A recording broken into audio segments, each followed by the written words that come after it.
الحمدللہ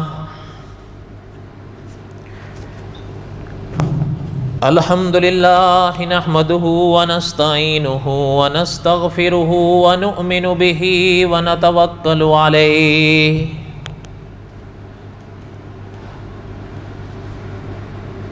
ونعوذ باللہ من شرور انفسنا ومن سیئات اعمالنا من يهده الله فلا مضل له ومن يضلله فلا هادي له ونشهد أن لا إله إلا الله وحده لا شريك له ونشهد أن سيدنا وسندنا ومولانا محمدا عبده ورسوله اما بعد اعوذ باللہ من الشیطان الرجیم بسم اللہ الرحمن الرحیم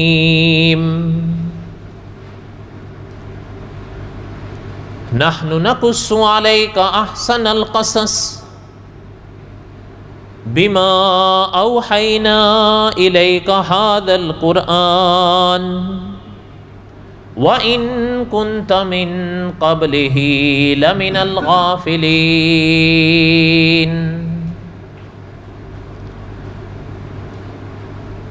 وقال الله تعالى في مقام آخر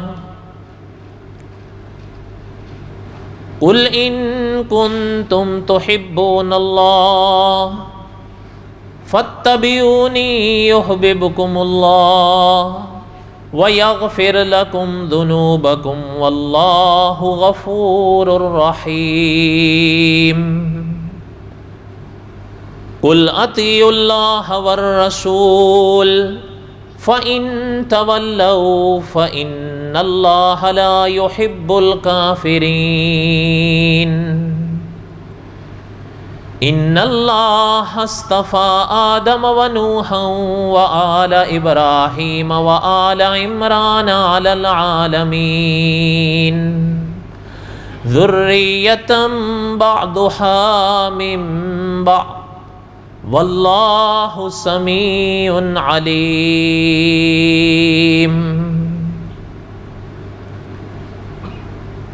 وقال اللہ تعالی فی مقام آخر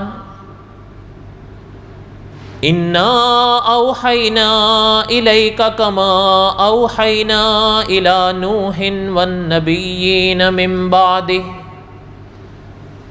واوحینا الی ابراہیم واسماعیل واسحاق ویعقوب والاسباط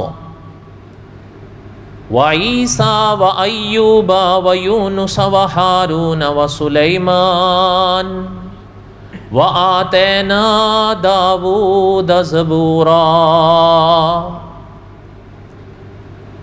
وقال النبی صلی اللہ علیہ وسلم انا آخر الانبیاء وانتم آخر الامم وقال النبی صلی اللہ علیہ وسلم من یرد اللہ بہ خیرا یفقہہ فی الدین صدق اللہ العظیم وصدق رسولہ النبی الکریم ونحن علی ذلک لمن الشاہدین والشاکرین والحمد للہ رب العالمین اللہم صلی علی محمد وعلی آل محمد کما صلیت علی ابراہیم وعلی آل ابراہیم انکا حمید مجید اللہم بارک علی محمد وعلی آل محمد کما بارکت علی ابراہیم وعلی آل ابراہیم انکا حمید مجید یا ربی صلی وسلم دائما ابدا علی حبیبک خیر الخلق کلہم هو الحبیب الذی ترجا شفاعته لکل حول من الاحوال مقتحم۔ ہمہ قسم کی حمد و ثنا اللہ ذات لم یزل لا یزال کی پاک ذات کے لیے، صدق کے دل سے لا تعداد مرتبہ درود و سلام امام الانبیاء حضرت محمد الرسول اللہ صلی اللہ علیہ وسلم کی پاک ذات کے لیے۔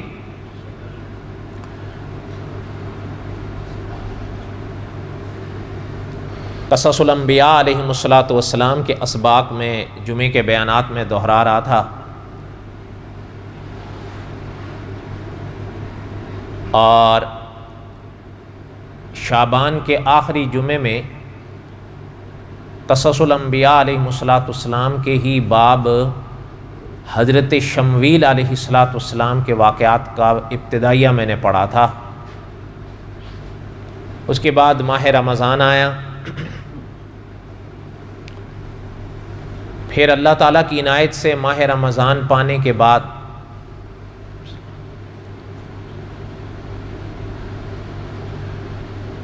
اتفاق سے جو شوال کا پہلا جمعہ آیا وہ اس ماہ کا آخری جمعہ تھا، تو عقیدہ ختم نبوت کا سبق میں نے دہرایا۔ تو آج شوال کا دوسرا جمعہ ہے، تو انشاءاللہ میں قصص الانبیاء علیہ السلام کا جو سبق شعبان میں جہاں چھوڑا تھا وہاں سے پڑھوں گا۔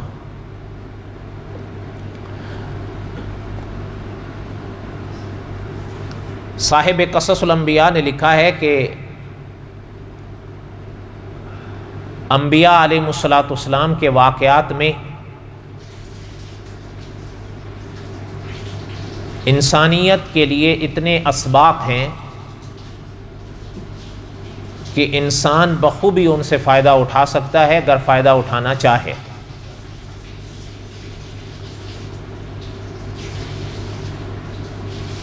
اور شیخ الحدیث مولانا زکریا صاحب رحمۃ اللہ علیہ نے لکھا ہے کہ جو خدا کے نیک بندے ہوتے ہیں ان کے جو واقعات ہوتے ہیں وہ خدائی لشکر ہوتے ہیں۔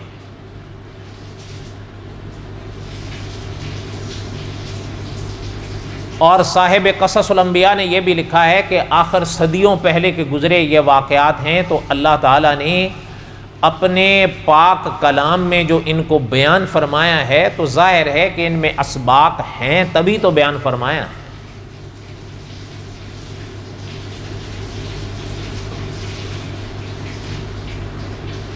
تو اس لیے ان اسباق کو ہمارے علماء حق نے ہمیشہ دہرایا ہے، تحریری صورت میں بھی اور تقریری صورت میں بھی۔ اور اکابر نے ایسے بھی علماء حق گزرے ہیں جنہوں نے ان قصص پر مستقل کتابیں لکھی ہیں۔ کچھ حضرات نے قصص الانبیاء کا عنوان قائم کر کے حضرت آدم علیہ السلام سے لے کر سرور کونین صلی اللہ علیہ وسلم تک جو انبیاء علیہ السلام کے تذکرے واقعات ملے ان کو جمع کیا، اور کچھ حضرات نے اور آگے بڑھ کر یعنی عام کیا اس لفظ کو کہ قصص القرآن کا عنوان قائم کر کے ان واقعات کو بھی اپنی کتابوں میں لکھا کہ جو انبیاء علیہ السلام کے علاوہ اور حضرات کے تھے۔ معنی یہ کہ اگر کچھ ایسے صاحبان ہیں جن کے واقعات قرآن پاک میں ہیں لیکن وہ اللہ کے انبیاء نہیں تھے، تو پھر قصص القرآن کا عنوان قائم کر کے انہوں نے ان پر بھی کتابیں لکھی۔ تو پھر جہاں انبیاء علیہ السلام کے واقعات ان کتابوں میں آئے تو ان اولیاء کے واقعات بھی کتابوں میں آئے اور دوسرے واقعات بھی آ گئے، کیونکہ قصص القرآن کا جب عنوان ہے تو یہ اور وسیع ہو جاتا ہے کہ اس میں جو بھی واقعہ آیا تو انہوں نے پھر اس کو لکھا۔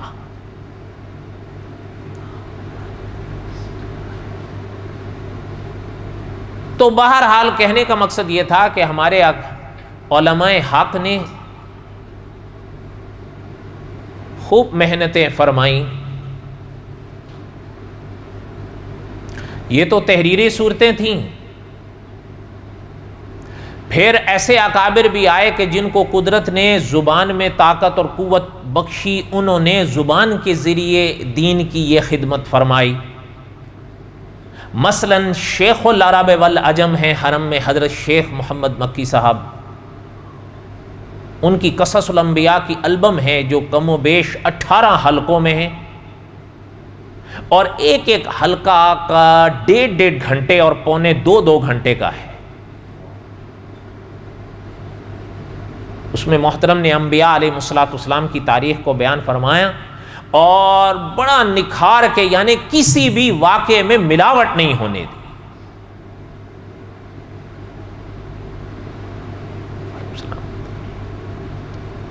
بہرحال عظیم خدمتیں ہیں یہ ان عظیم لوگوں کی، اللہ تعالیٰ قبول فرمائیں.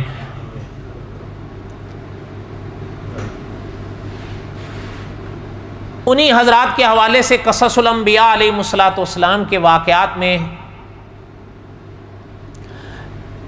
شعبان کے آخری جمعے میں حضرت شمویل علیہ السلام کے واقعات کا ابتدائیہ پڑھ رہا تھا. یہ انبیاء بنی اسرائیل علیہ السلام میں سے اللہ کے نبی گزرے ہیں، اور علماء نے لکھا ہے کہ یہ اللہ کے ان انبیاء میں سے تھے کہ ان کا واقعہ تو قرآن پاک میں ہے لیکن نام نہیں ہے.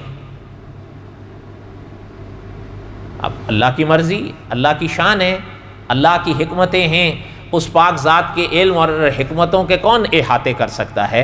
اب دیکھ لیں کہ حضرت خضر علیہ السلام جیسی عظیم شخصیت کا واقعہ قرآن پاک میں ہے، اور عجب روحانی واقعہ ہے، لیکن محترم کا نام نہیں ہے قرآن پاک میں.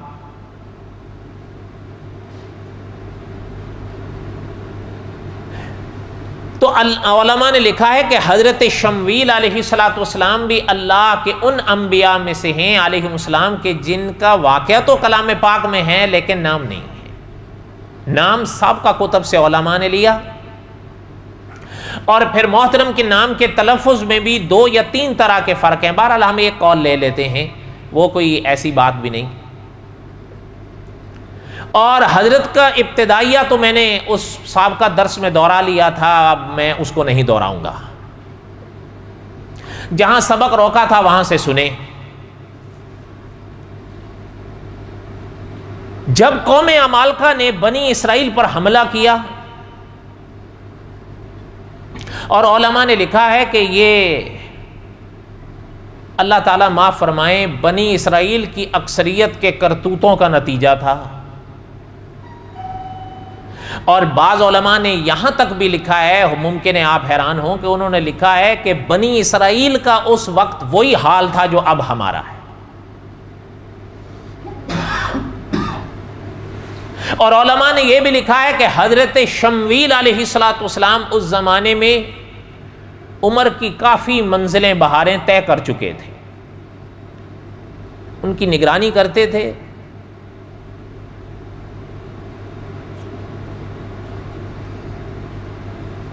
ہزاروں کی تعداد میں بنی اسرائیل کی عورتوں کو وہ لے گئے، بچوں کو لے گئے، سب کچھ تہس نہس کر کے رکھ دیا. بلکہ وہ کتابیں تاریخ کی یہاں تک بھی بتاتے ہیں کہ وہ اصلی نسخہ تورات کا جو بنی اسرائیل کے پاس تھا حضرت موسیٰ علیہ السلام کے زمانے سے، وہ تک اٹھا کے لے گئے. اچھا، جب یہ حال ہوا تو ان میں کچھ لوگوں کو جب باہر نکلتے ہیں تو دیکھتے ہیں کہ ہر سو جو ہے وہ ایک غم ہے چھایا ہوا. اور یہ وہ دور تھا بنی اسرائیل کا، جیسے میں نے سابقہ درس میں پڑھا تھا کہ ان کے اوپر ان کے لیے کوئی بادشاہ نہیں تھا. قبیلوں کے سردار تھے، اپنے اپنے قبیلوں کی نگرانی کرتے تھے.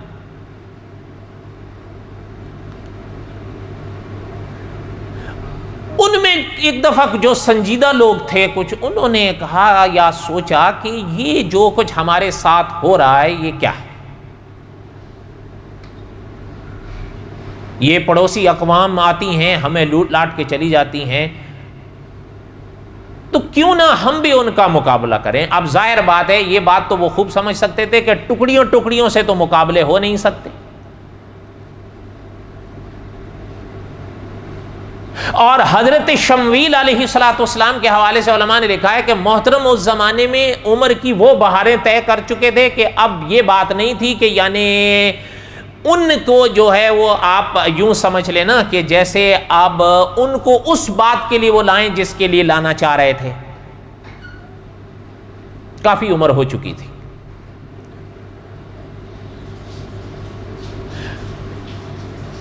تو علماء نے لکھا ہے کہ ایک دن وہ حضرات اکٹھے ہو کر حضرت شمویل علیہ السلام کے پاس آئے اور آ کر کہنے لگے کہ محترم ہم آپ سے ایک بات عرض کرنے آئے ہیں۔ حضرت شمویل علیہ السلام نے فرمایا کہیے۔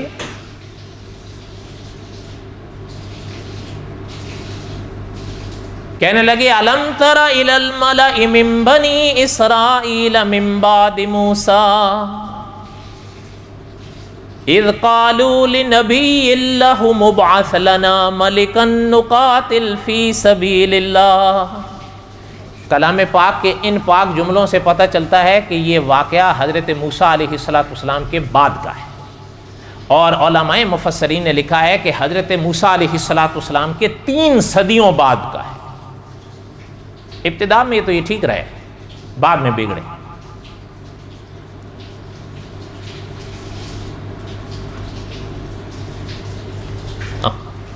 شکریہ۔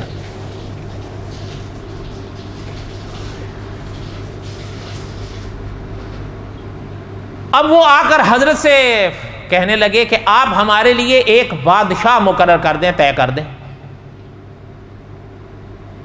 محترم ان کی طرف دیکھنے لگے، وہ کہنے لگے کہ آپ اگر ہم پر ایک بادشاہ مقرر کر دینا، ہم ان کی رہنمائی میں جہاد کریں، جو ہم پر حملہ آور ہوتے ہیں پھر ہم بھی ان کا مقابلہ کریں گے، پھر ہم ان کو سبق سکھا کے رہیں۔ حضرت شمویل علیہ السلام نے ان کی بات کو سنا۔ قال هل عصيتم ان كتب عليكم القتال الا تقاتلوا۔ مدتیں ہو گئی تھی محترم کو ان میں رہتے ہوئے نا، ان سے واسطہ پڑے ہوئے۔ محترم نے فرمایا کہ دیکھ لو بھئی، تم جو اس چیز کا مطالبہ کر رہے ہو نا جہاد کا، تو جہاد گر تم پہ فرض ہو گیا تو پھر یہ نہ ہو کہ بھاگ کھڑے ہو۔ اچھا یہ بھی آپ یاد رکھیں، مناظر اسلام مولانا محمد امین اکاڑوی رحمۃ اللہ علیہ فرمایا کرتے تھے، سارے مسلمان اگر نماز پڑھنے لگ جائیں نا، کسی کافر کی نکسیر بھی نہیں پھوٹے گی۔ سارے مسلمان اگر روزہ رکھنا شروع کر دیں نا، کسی کافر کے کان پہ جوں بھی نہیں رینگے گی۔ سارے مسلمان اگر حج کرنے لگ جائیں نا، کسی کافر کو چھینک بھی نہیں آئے گی۔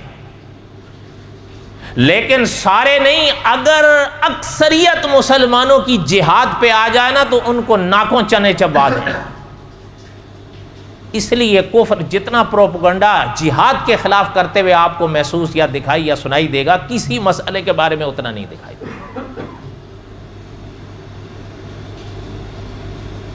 حالانکہ اللہ تعالیٰ معاف فرمائے، اس یعنی جہاد کے لفظ کو وہ لوگ ایک فساد کے روپ میں پیش کرتے ہیں، حالانکہ جہاد اور فساد میں زمین آسمان کا فرق ہے۔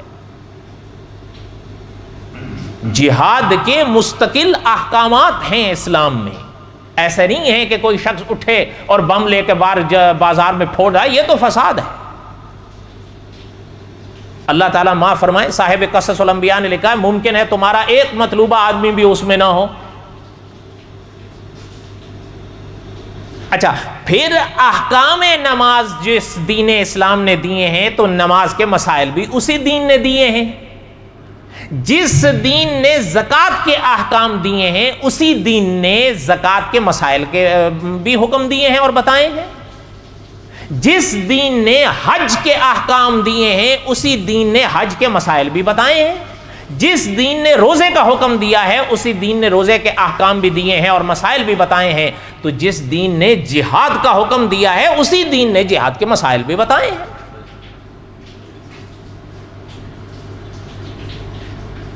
مفتی اعظم ہند و پاک محمد شفیع صاحب رحمۃ اللہ علیہ، جو مفتی محمد تقی عثمانی صاحب دامت برکاتہم کے والد محترم تھے، انہوں نے مستقل رسالہ لکھا ہے جہاد پر، جس میں جہاد کے مسائل ہیں، جہاد کے فضائل ہیں۔ تو بہرحال اللہ تعالیٰ نے اگر موقع دیا تو آگے کسی مواقع پر آئیں گے یہ انشاءاللہ تفصیلات، کیونکہ وہ عام طور پر جو ہے نا اللہ تعالیٰ بچائیں سرور کونین صلی اللہ علیہ وسلم پر جو ان لوگوں نے اعتراضات کیے نا، ان میں مستقل ان کا ایک اعتراض جہاد کے حوالے سے ہے۔ تو علامہ کیرانوی رحمۃ اللہ علیہ نے جو اپنی کتاب لکھی بائبل سے قرآن تک، اس میں بڑا مستقل باب قائم کر کے ان کے اعتراضات کے جوابات دیے ہیں۔ وہ اللہ تعالیٰ نے اگر توفیق دی تو آئندہ کسی ابواب میں آئیں گے انشاءاللہ تفصیلات۔ خیر ابھی وہ خلاصہ سنیں، حضرت شمویل علیہ السلام سے وہ آ کر کہنے لگے آپ ہمیں بادشاہ مقرر کر، کیا بادشاہ کو کیا کرنا ہے؟ ان لوگوں نے کہا ہم جہاد کریں گے، ان کی رہنمائی۔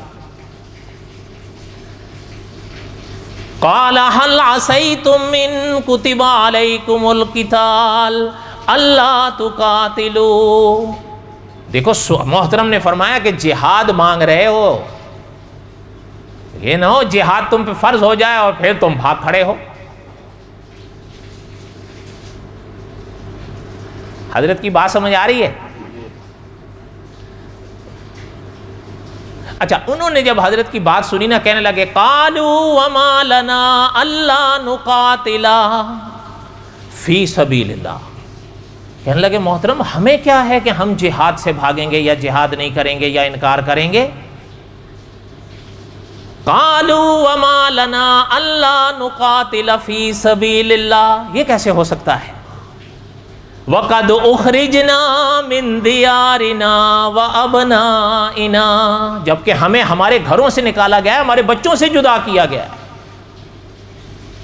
لیکن شان اللہ کی، یہ تو صدیوں پہلے کا واقعہ ہے نا، اور قرآن کا جو اسلوب ہے نا وہ اجمال والا ہوتا ہے۔ اب آگے دیکھیں اللہ نے جو بات بتائی ہے، فَلَمَّا كُتِبَ عَلَيْهِمُ الْقِتَالُ، خود مانگا، ہم نے جب فرض کیا، تولوا، پھر گئے۔ کیا ہوا؟ صاف اللہ فرما رہے ہیں فلما کتب علیہم القتال، جب ان کی مانگ پر ہم نے جہاد ان پر فرض کیا، تولوا، پھر گئے۔ الا قلیلا منہم، ہاں اللہ نے فرمایا بڑے تھوڑے تھے جو اپنی بات پہ قائم تھے۔ واللہ علیم بالظالمین، اللہ نے فرمایا ہم خوب جانتے ہیں جو ظلم کرنے والے۔ کوئی بات آپ کو بھی سمجھ میں آ رہی ہے ہانگ کانگ والوں؟ یا روزہ ہے؟ بولو تو صحیح، روزہ تو نہیں ہے؟ رکھ لیا کرو، جس کو جب بھی پوچھو نا، الا ماشاء اللہ لا لا کو چھوڑ کر، اللہ تعالیٰ قبول فرمائے، باقی تو جس سے بھی پوچھو نہیں، رکھو، رکھ لیا کریں۔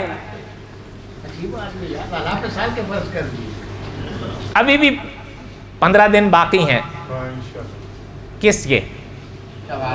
شوال کے، تو وہ فضیلت حاصل کر لو، ایک ایک کر کے بھی رکھ سکتے ہو۔ تو بہرحال خیر جو بات عرض کر رہا تھا وہ یہ تھا کہ اللہ تعالیٰ نے کلام پاک میں فرمایا کہ جب ہم نے ان کی چاہت کے مطابق ان پہ جہاد فرض کیا، تولوا، پھر گئے اپنی بات سے، الا قلیلا منہم، مگر بڑے تھوڑے۔ واللہ علیم بالظالمین، اللہ نے فرمایا ہم ظالموں کو خوب جانتے ہیں۔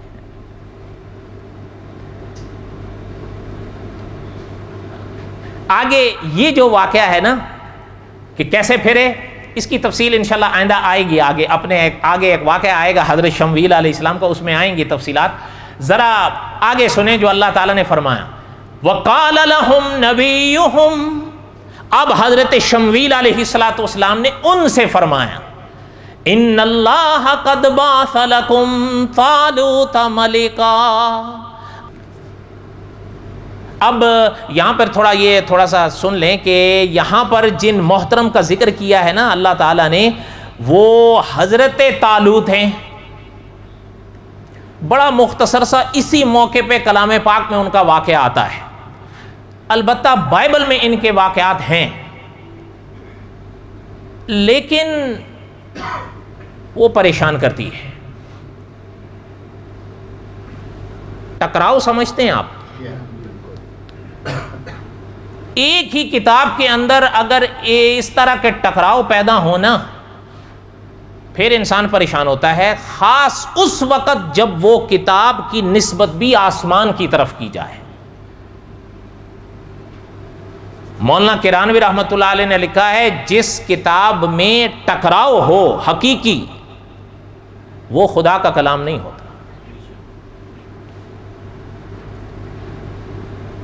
یہ بائبل کے حوالے سے شاید بات اب آگے آئے گی کہیں کسی موقع پر، ابھی وہ سنیں. حضرت طالوت کون تھے؟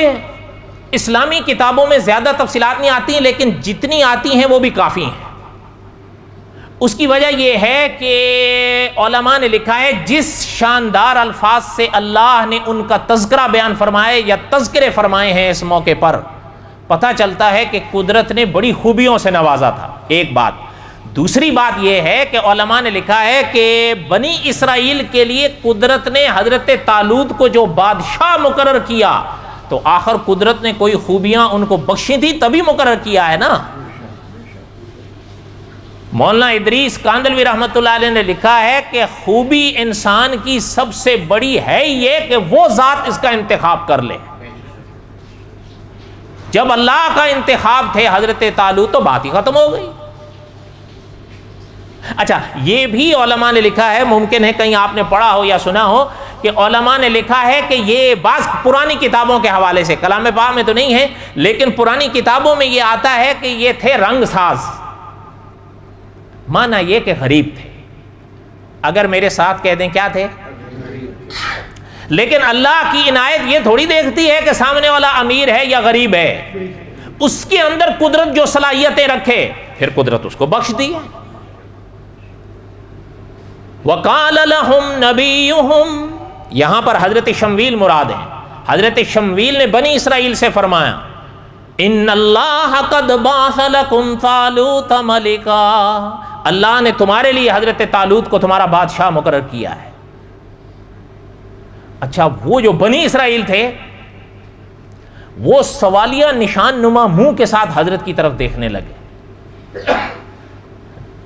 تھے تو بنی اسرائیل ہی نا. اچھا، ایک اور بات ہے، اگر آپ برا نہ مانیں، ہمارے علماء نے لکھا ہے ان کی تاریخ پڑھنے سے،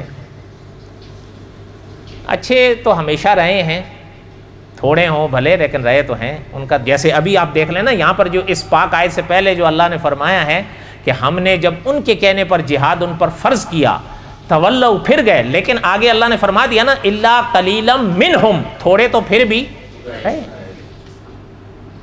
لیکن علماء نے لکھا ہے ویسے ان کی تاریخ پڑھنے سے پتہ چلتا ہے کہ ہزاروں اللہ کے نبی ان میں آئے مگر یہ سدھرے نہیں.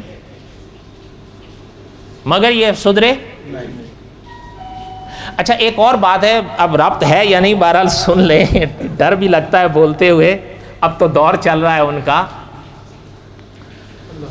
آپ نے شاید ایک نام سنا ہوگا، حضرت شیخ الہند رحمۃ اللہ علیہ. یہ دارالعلوم دیوبند کے پہلے طالب علم تھے.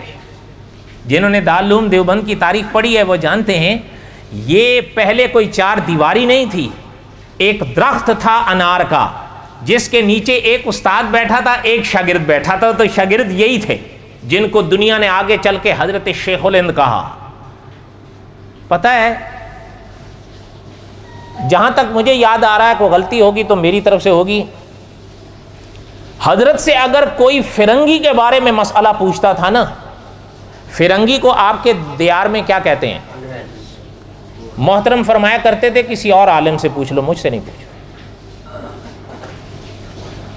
حضرت نہیں بتاتے تھے، ان کے بارے میں سوال کا جواب نہیں دیتے. پتہ وجہ کیا؟ حضرت فرماتے تھے کہ مجھے ان کی کرتوتوں کی وجہ سے اتنی ان سے نفرت ہے کہ کہیں جواب دینے میں نفرت حائل نہ ہو. بات سمجھ آئی؟ اتنی احتیاط کرتے. اچھا وہ جو بات آپ کو بتا رہا تھا، حضرت شیخ الہند رحمۃ اللہ علیہ فرمایا کرتے تھے مالٹا کے قید خانہ انہوں نے دیکھا تھا.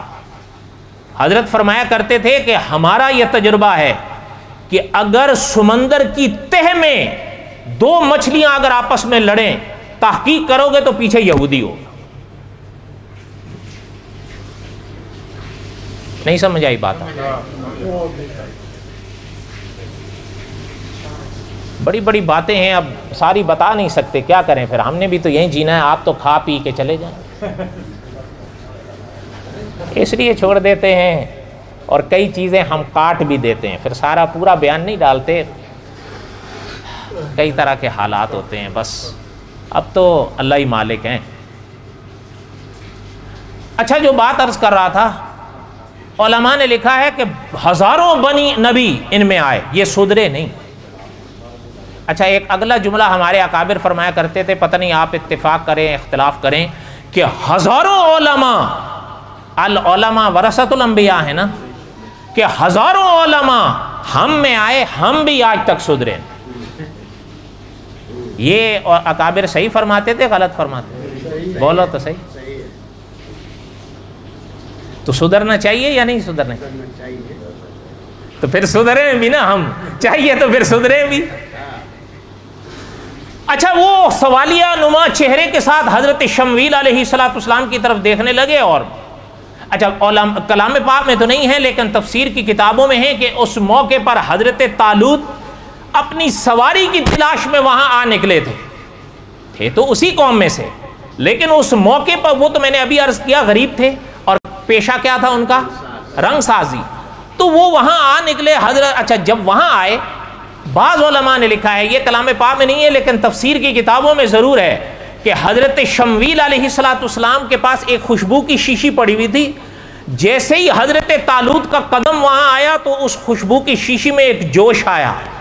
تو محترم نے جب یہاں دیکھا تو آگے جب دیکھا تو چہرے پہ حضرت طالوت کے نظر پڑی، تو نگاہیں نگاہوں کو پہچانتی ہیں نا. اب حضرت طالوت کو جب حضرت شمویل نے دیکھا تو حضرت شمویل تو سمجھ گئے. اب یہ کہنے لگے کہ حضرت آپ کیا فرما رہے ہیں، ہمارے بادشاہ یہ کیسے ہو سکتے ہیں، یہ تو رنگ ساز ہیں، ان کے پاس تو کچھ بھی نہیں ہے. کچھ نہیں بھی سے مراد تھا. اچھا ایک اور بات بھی علماء نے لکھی ہے کہ اصل میں حضرت یعقوب علیہ السلام کی یہ ساری اولاد تھی نا.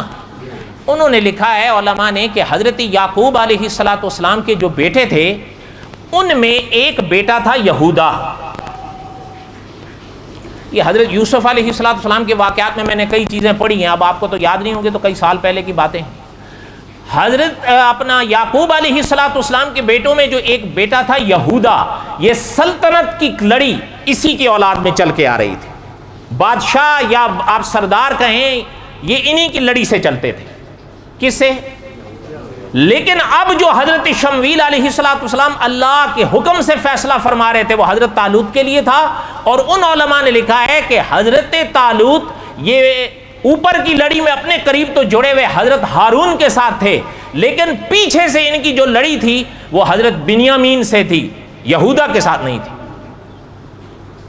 حضرت بنیامین حضرت یوسف سے چھوٹے تھے، بھائی تو ان کے بھی تھے، لیکن اللہ تعالیٰ معاف فرمائے یہ بنی اسرائیلیوں کی بیماریاں جو ہم نے لی نا، ان میں یہ بیماری تھی کہ وہ یہودا کے سامنے کسی کو خاطر میں نہیں لاتے تھے.